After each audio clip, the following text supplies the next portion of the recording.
वैष्णवी हगवणे मृत्यू संदर्भातली एक मोठी बातमी समोर येते। निलेश चव्हाणला नेपाळमधून अटक करण्यात आली आहे। वैष्णवी हगवणेच्या आईवडिलांना धमकावल्याचा आरोप देखील त्याच्यावर आहे। निलेश चव्हाण हा वैष्णवीचा पती शशांक हगवणेचा जवळचा मित्र आहे आणि तो गेल्या अनेक दिवसांपासून फरार होता।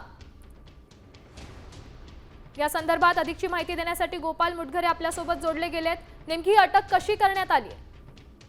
निलेश चव्हाणला याला शोधण्यासाठी पिंपरी चिंचवड पोलिसांनी 5 पथकं गठीत केले होते आणि हे 5ही पथकं मागील 14-15 दिवसापासून निलेश चव्हाणच्या मागावर होते। निलेश चव्हाण परराज्यात निघून गेल्याची माहिती पिंपरी चिंचवड पोलिसांना होती। त्या अनुषंगाने पोलिसांचा तपास सुरू होता आणि आज अखेर पिंपरी चिंचवड पोलिसांनी नेपाळ बॉर्डरवरून निलेश चव्हाण याला ताब्यात घेतलेलं आहे। निलेश चव्हाण हा आपला देश सोडून नेपाळमध्ये पडून जात असताना पिंपरी चिंचवड पोलिसांनी त्याला ताब्यात घेतलं नाही। पिंपरी चिंचवड पोलिसांना मोठं यश मिळालेलं आहे। मागील काही दिवसापासून निलेश चव्हाणला का ताब्यात घेतलं जात नाही यावरून पिंपरी चिंचवड पोलिसांवर टीका होत होती।